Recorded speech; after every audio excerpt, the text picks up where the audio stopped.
वैसे देह को पवित्र करने के लिए बहुत सुंदर बातें हैं। जहां सबकी जूठन पड़ी हो, जूठन उठा दो। जहां सबके जूते उतरे हो, चुपचाप एकांत में बैठ के सबके जूते साफ कर दो। किसी भागवती के स्थान पर जाकर वहां शौचालय, बाथरूम, वो सब बहुत जल्दी पाप नष्ट होगा, बहुत जल्दी देहाभिमान नष्ट होगा। पर बड़ा कठिन है। गुरुजन अहम को जो नष्ट करते हैं, उसमें क्यों म्यों अगर लगाना शुरू कर दिया तो मरे, फिर हम नहीं। जो हुकुम जैसा आदेश वैसे। हम आपसे सच्ची कहते हैं, जिसको अपने अहंकार का नाश करना हो, जहां सबकी पादुकाएं हो, एक कपड़ा ले लो, सबके जूते साफ कर दो। जहां जूठन पड़ी हो, सबके दोने पत्तल उठा दो। जहां संत महात्मा रहते हो, वहां के बाथरूम, शौचालय साफ कर। आप देखो कैसा आपको अनुभव होता है। ये बड़े बड़े सिद्ध करते थे। पूज्य स्वामी राम मंगल दास परमहंस जी महाराज गोकुल भवन अयोध्या, रात्रि के 2 बजे फावड़ा और तसला लेकर निकलते, और अवधपुरी में जो बाहरी लोग आकर शौच करते, वो साफ शौच उठाते और खोद करके, गाड़ करके सरयू के जल छिड़कते। मेरे राम जी की ये नगरी है, मेरे प्रभु की नगरी है, मेरे प्रभु का ये धाम है।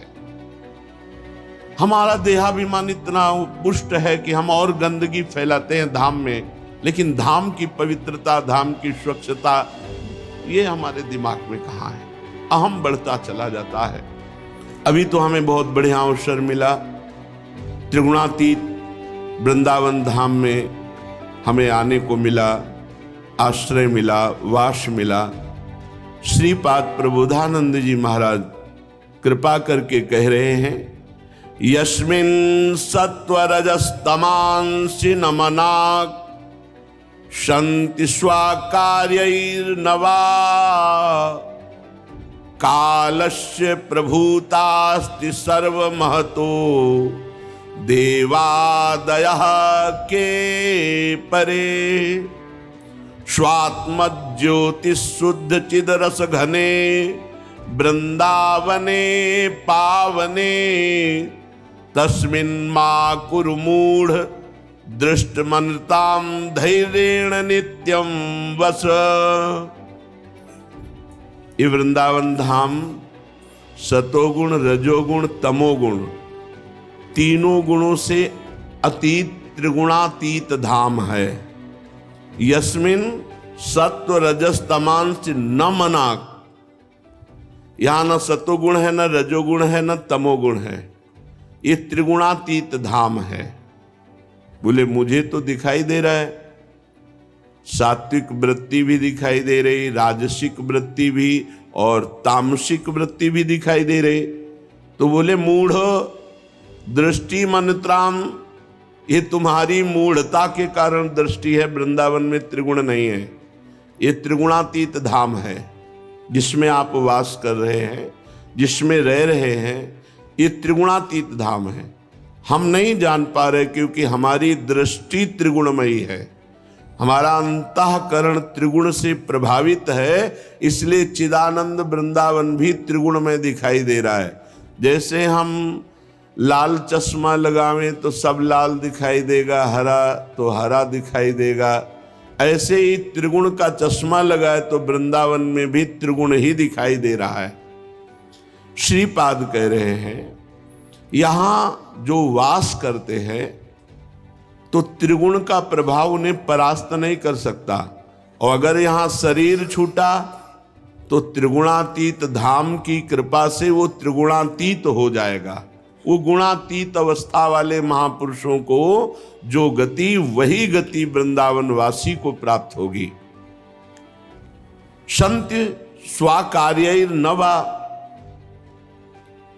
यहां स्वाकार्य जो अपना प्रधान कार्य है, भगवत प्राप्ति,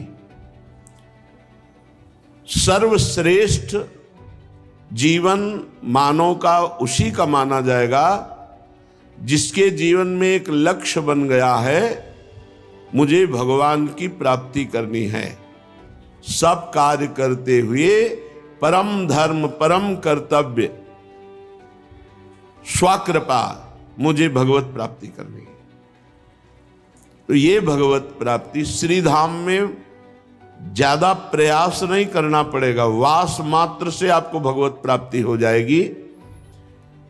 पर कहते हैं कि कालस्य प्रभुतास्ति सर्वमहतो देवादयः के परे।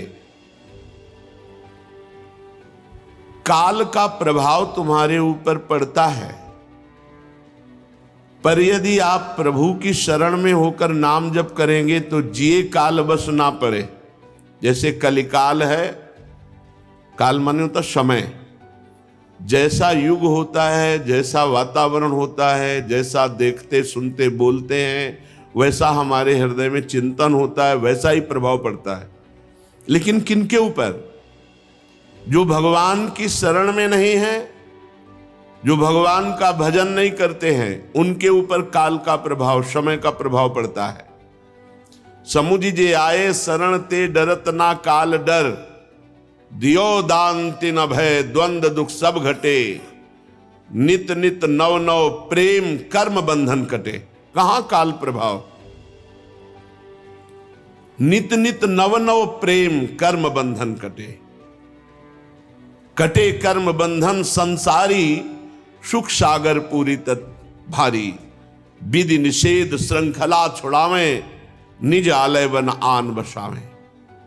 जो हमारे प्रभु श्री हितजू महाराज श्री प्रियालाल की शरण में आ गया तो संसार में बांध करके बार बार जन्म मरण कराने वाले कर्म बंधन कटे, कर्म बंधन संसारी, और सुख सागर पूरी ततिभारी, पूर्ण सच्चिदानंद में सुख प्रदान करने वाले प्रभु ने देखा कि ये मेरी शरण में है। एक स्वभाव देखा गया हमारे प्रभु का कि मानो हम शरण में हो गए और किसी भोग ने, किसी भी आकर्षण ने हमको प्रभु से विमुख कर दिया, और फिर जब हमें होश आया और प्रभु की शरण में पुनः मुड़ करके देखा तो विमुख भये निमिषहु न अकृपा, जब चितये तब वैसे। हमारे प्रभु का स्वभाव है, हमने प्रभु को छोड़कर विषय भोग स्वीकार कर लिया, फिर जब ज्ञान आया, माया की आंधी हटी, फिर जब प्रभु की तरफ देखा तो वैसे ही दुलार करते मिले। विमुख भये निमिषहु न अकृपा, जब चितये तब वैसे। सुख सागर पूरी तति भारी, विधि निषेध श्रृंखला छुड़ावें। ये विधि ये निषेध इससे अलग कर दिया। प्रिया प्रीतम के प्रेम में विधि निषेध नहीं, दास अनन्य उत्कट व्रतधारी। एकमात्र श्यामा श्याम का नाम स्मरण, लीला गायन सेवन, विधि निषेध की कोई गुंजाइश ही नहीं। विधि निषेध श्रृंखला छुड़ावें और निज आलय बन आन बसावें, और उस जीव को अखंड वृंदावन वास देते हैं। और वृंदावन वास होते ही रसिकों के संग से वो रसिक वृत्ति धारण करके प्रियालाल के प्रेम में डूब जाता है। कहां काल का प्रभाव? और कह रहे हैं सर्व महतो, बड़े बड़े महान पुरुषों का भी प्रभाव। जब आप प्रिया प्रीतम के चरणों की तरफ चलेंगे तो एक ऐसी वृत्ति प्राप्त होती है कि उस भगवत प्रीतिमयी वृत्ति के सामने कुछ नहीं टिकता। बड़े बड़े सिद्धांत, बड़े बड़े ज्ञान विज्ञान योग आदि की बातें उसको नहीं, उसको लगता है बस मेरी प्रिया, जो मेरे प्रियालाल, इनको भोग लगाना, इनके आगे नृत्य करना, इनका सुख ही हमारा जीवन सुख है। ये बहुत बड़ी वृत्ति है, मेरे प्रियालाल, मेरे प्रियालाल। ये जिसके हृदय में आने लगा, मेरे श्यामा श्याम, ये बहुत कृपा की बात है, उसकी दुर्गति नहीं हो सकती। जिसने अपनापन प्रभु से कर लिया, युगल सरकार से कर लिया। महतो, सर्व महतो, बड़े बड़े महापुरुषों से भी हमारा कोई संबंध नहीं। त्रिगुण का प्रभाव संसार में पड़ता होगा, हम वृंदावन वासी, हमें इसकी कोई परवाह नहीं। हमारा अंतिम निर्णय त्रिगुणातीत होगा। दूसरा, न मनाक्षन्ति स्वाकार्यैर् न वा कालस्य प्रभुतास्ति। हमें जो स्वाकार्य भगवत प्राप्ति है, इसकी दृढ़ निष्ठा धारण करनी। मुझे इसी जन्म में भगवत प्राप्ति करनी। देखो, दौड़ने वाला ही गिरता है। ये माया इतनी प्रबल है कि बड़े बड़े राज ऋषि, महर्षि, ब्रह्म ऋषि, मुनियों को भी क्षोभ पैदा कर देती है। अपने लोग तो बच्चे हैं, उनकी तपस्या के आगे, उनके ज्ञान के आगे, उनके योग के आगे बच्चे हैं अपने। इन बड़े बड़े महापुरुषों को भी माया ने आकर्षित करके झुका दिया। अगर अपने लोग फिसल जाते तो कोई बड़ी बात नहीं, हिम्मत करो, फिर खड़े हो और दौड़ भागो प्रभु की तरफ। जीवन भर वैश्यागमन करने वाला और चेतना जागृत हुई तो बिल्व मंगलाचार्य बन गया। यहां एक बार फिसल गए, एक बार घुटने टेक दिए माया के आगे, तो कौन सी बड़ी बात है। मेरे भगवान की माया है, किसी और की है। मेरे भगवान की वो दुरंत माया है जिसको बड़े बड़े नहीं लांघ सकते। तो कहीं मेरे अंदर अभिमान होगा तो मेरे प्रभु ने उसी अभिमान को चूर करने के लिए घुटने टेकवा दिए। पर हमने घुटने किसके आगे टेका? अपने भगवान की माया के आगे। मम माया दुरत्या, किसी और की नहीं है, मेरे स्वामी की माया है। वो स्वीकार करते हैं, दैवी हेषा गुणमयी मम माया दुरत्या। इसलिए निराश, हताश, उदास न मनाक्षंति स्वाकार्य न, अपने स्वाकार्य के लिए कभी उदास नहीं होना। मुझे भगवत प्राप्ति करनी है किसी भी स्थिति में, अब इसमें कोई गुंजाइश नहीं। चाहे जितनी बार हम फिसल कर गिरे, लेकिन दौड़ेंगे प्रभु की तरफ ही। सर्व महतो देवादया के परे। अब ये हमें किसी अन्य का आश्रय नहीं लेना। सर्व महतो बड़े बड़े महापुरुष या बड़े बड़े देवता नहीं, हम काल के भी अधीन नहीं हैं, क्योंकि प्रभु की शरण में आए तो प्रभु की शरणागति कालातीत है। धाम में वास कर रहे हैं, धाम त्रिगुणातीत है। तस्मिन मां कुर मूढ़, ऐ मूर्ख, ऐसे महामहिम मार्ग को प्राप्त करके अब तू धैर्य से विचलित मत हो। धैर्येण नित्यम बस, ऐसे वृंदावन धाम में धैर्य पूर्वक वास कर। चाहे जैसी परिस्थिति बाहरी हो या आंतरिक स्थिति हो, विचलित नहीं होना। ध्यान से सुनो, अंतःकरण तुम नहीं हो। पार्थिव शरीर ये जो देख रहे हो, मरा हुआ जिंदा टहल रहा है, केवल ये जड़ वस्तु है, कुछ नहीं है ये। इसके अंदर जो पावर है वो अंतःकरण, अंतःकरण को जो पावर दे रहा है वो कारण शरीर, और कारण का भी जो परम कारण वो तू है। अपने को भूल करके तू शरीर राग में फिसल गया, फिर खड़ा हो, फिर इस बंधन को काट। ये ऐसा नहीं है ओ फिसल गया तो बस फिसल नहीं। कहां से फिसला, क्यों फिसला, कौन सी त्रुटि, उसको दूर करो और आगे बढ़ो। धैर्येण नित्यम वश, धैर्य पूर्वक प्रभु की शरण में रहो। धैर्य पूर्वक वृंदावन का आश्रय ले लो, धैर्य पूर्वक वृंदावन का वास करो।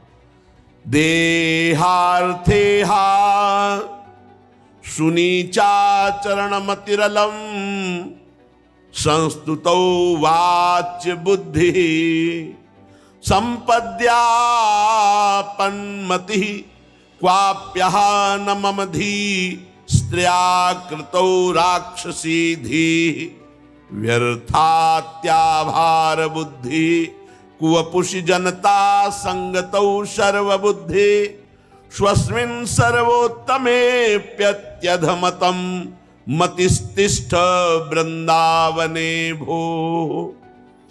देहार्थेहा सुनीचाचरण मतिरलम, संस्तौ वाच्य बुद्धि। वैसे देह को पवित्र करने के लिए बहुत सुंदर बातें हैं। जहां सबकी जूठन पड़ी हो, जूठन उठा दो। जहां सबके जूते उतरे हो, चुपचाप एकांत में बैठ के सबके जूते साफ कर दो।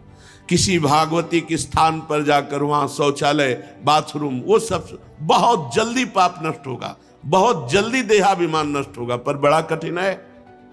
गुरुजन अहम को जो नष्ट करते हैं, उसमें क्यों म्यों अगर लगाना शुरू कर दिया तो मरे, फिर हम नहीं।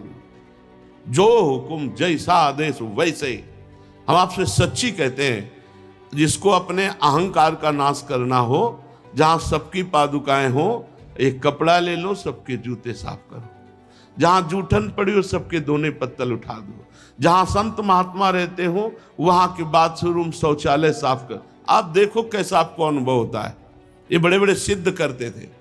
पूज्य स्वामी राम मंगल दास परमहंस जी महाराज गोकुल भवन अयोध्या रात्रि के 2 बजे फावड़ा और तसला लेकर निकलते और अवधपुरी में जो बाहरी लोग आकर शौच करते वो साफ शौच उठाते और खोद करके गाड़ करके सरयू के जल छिड़कते। मेरे राम जी की ये नगरी है, मेरे प्रभु की नगरी है, मेरे प्रभु का ये धाम है।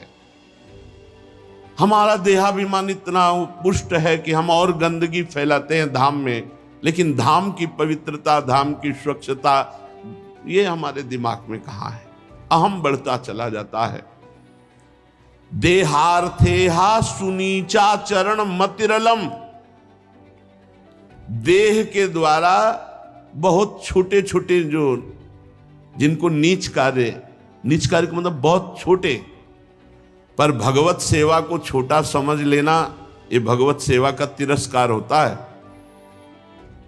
जब अंगद जी को भगवान ने विदा करने की बात की तो अंगद जी के मुख से एक शब्द निकल गया, नीच टहल सब गृह की करी हो। प्रभु नीच से नीच सेवा मैं करूंगा, मुझे जान। प्रभु की कोई नीच सेवा होती है? भगवान ने अपनी पोशाक दे दी, प्रसादी, सेवा नहीं दी। नीच टहल, अपने स्वामी की कोई नीच टहल होती? यहां की नाली साफ करना नीच है?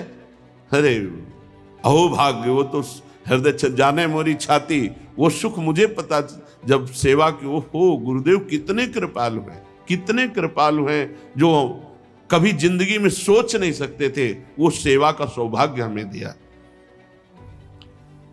अपने को तृणादपि सुनीचेन केवल वाणी से नहीं बनाना, ये गुरुजनों की कृपा से होता है।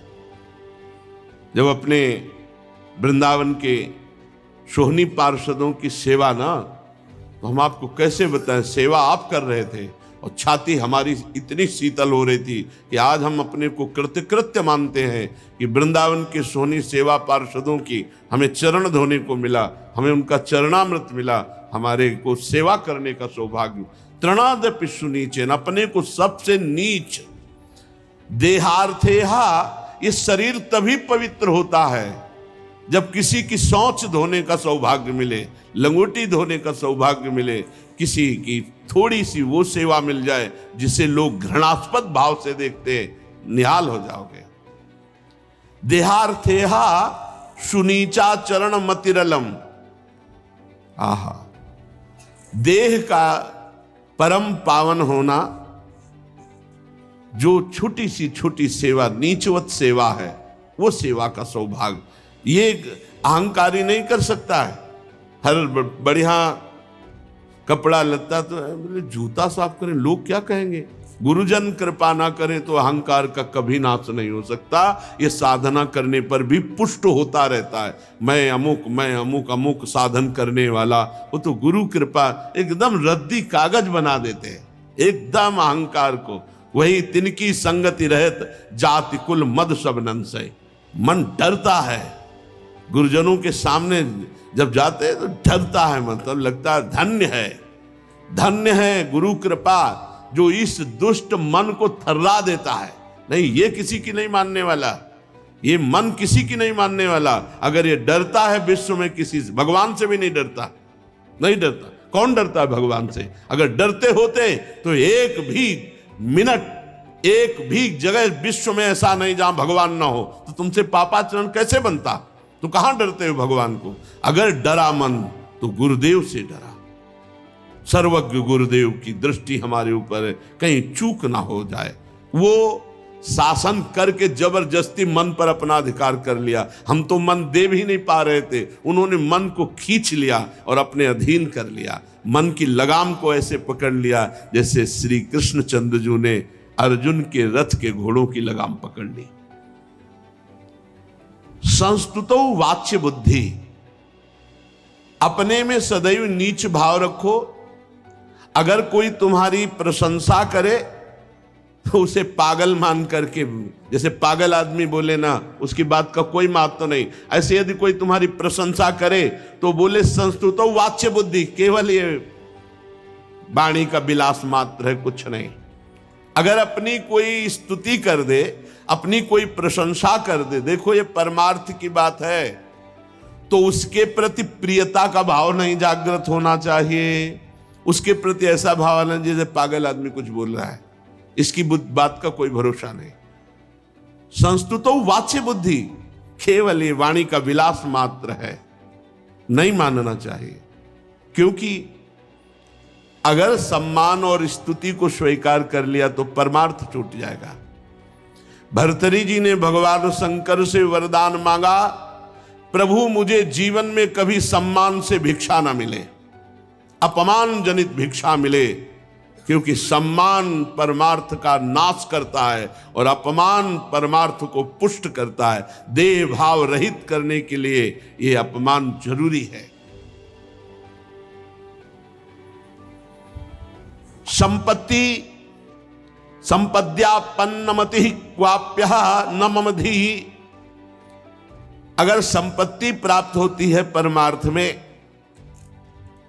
तो जैसे कोई विपत्ति और आपत्ति को अंदर से स्वीकार नहीं करता, ऐसे परमार्थ के पथिक को उस संपत्ति को अंदर से स्वीकार नहीं करना चाहिए, अंदर से अस्वीकृति होनी चाहिए।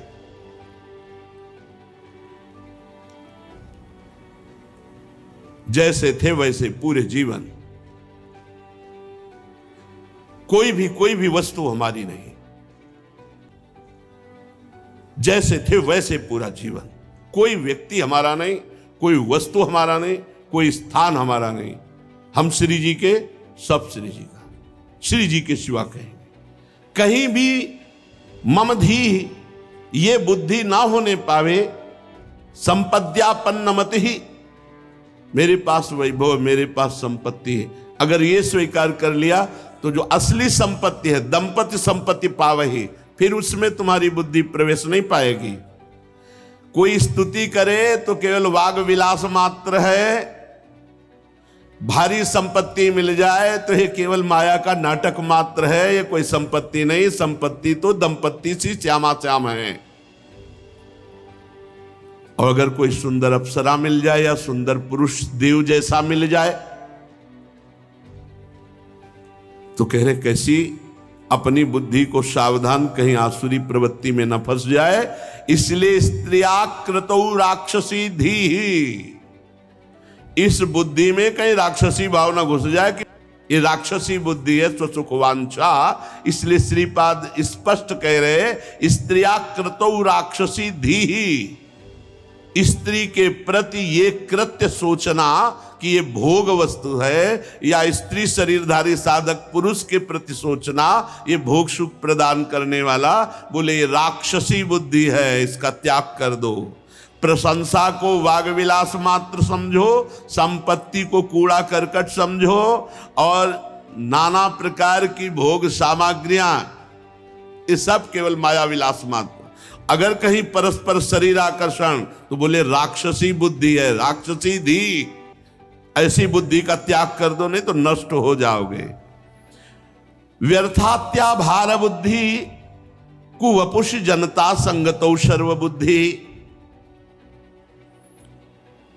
इस देह को केवल यात्रा की गाड़ी समझनी, भार मात्र है। हमें भगवत प्राप्ति तक ये शरीर पहुंचाएगा। शरीर के बिना भजन नहीं होता, इसलिए इसको उचित भोजन देते हैं, स्नान कराते हैं, इसको वस्त्र पहनाते हैं और भजन मार्ग में चलाते हैं। कर्तव्य का पालन, ये मैं नहीं हूं, ये मेरी गाड़ी है। ये शरीर एक गाड़ी है जो भगवत प्राप्ति रूपी मार्ग को तय कराती है, बस। बिना शरीर के भजन नहीं होता, इसलिए इसको बहुत प्यार करते हैं। भजन के लिए प्यार करते हैं। संसारी आदमी शरीर को मैं मान करके और भोगों के लिए वो जीवन यात्रा चलाता है, और परमार्थ का पथिक शरीर को एक गाड़ी मान करके समय समय से जैसे गाड़ी में पेट्रोल डीजल डालते हैं तो घी दूध फल फूल जो भी है उचित डाल करके और स्नान आदि से पवित्र करके अपने कर्तव्य का पालन करते हुए भगवत यात्रा पूर्ण करते हैं। भगवत प्राप्ति की यात्रा पूर्ण कराने वाला शरीर एक गाड़ी मात्र है। और जनता संगतौ सर्वबुद्धि, समस्त जो भगवत विमुख जन है इनसे हमारी बुद्धि ऐसे डरे जैसे सांप से डरती है, क्योंकि हम जैसा संग करते हैं वैसा ही रंग चढ़ने लगता है। हमारी बुद्धि में एक पकड़ होती है, जो देखती है, जो सुनती है, जो बोलती है इंद्रियां, वही जो है मन सहित बुद्धि उसे पकड़ लेती है और उसी का मनन चिंतन होता, फिर वही चेष्टाएं होती, जो चेष्टाएं होती वही हम अपने को मान लेते हैं। जैसे कई लोग प्रश्न करते हैं, मैं गृहस्थ हूं, पहले ही गलती कर दी, हम कैसे भगवत प्राप्ति कर सकते हैं? गलती पे गलती कर रहे हो। तुम गृहस्थ धर्म का पालन करने वाले हो, गृहस्थ नहीं हो। तुम भगवान के अंश हो, तुम वैष्णव हो, तुम भगवत भक्त हो। अब गृहस्थ धर्म का पालन करते हुए कैसे भगवत प्राप्ति करनी, ये वार्ता की जाए। पहली गलती कर देते हैं हम तो नहीं। ये कैसे आ गया? संसार संसर्ग से आ गया, संसार के संसर्ग से आ गया। इसलिए संगतौ सर्प बुद्धि, जो हम संसार के भगवत विमुख पुरुषों का संग करेंगे तो मानो हमने सर्प का संग कर लिया। सर्प ने डस लिया तो जहर चढ़ गया। ये संसारी पुरुष डस लेंगे, इनका जहर चढ़ेगा भोग वासना। इसलिए स्वस्मिन् सर्वोत्तमे प्यत्यधम तमो मतिस्तिष्ठ वृंदावने भो। हे भाई, तुम अपने को सबसे अधमतम जान करके वृंदावन वास करो तो इसी जन्म में तुम्हें भगवत प्राप्ति हो जाएगी।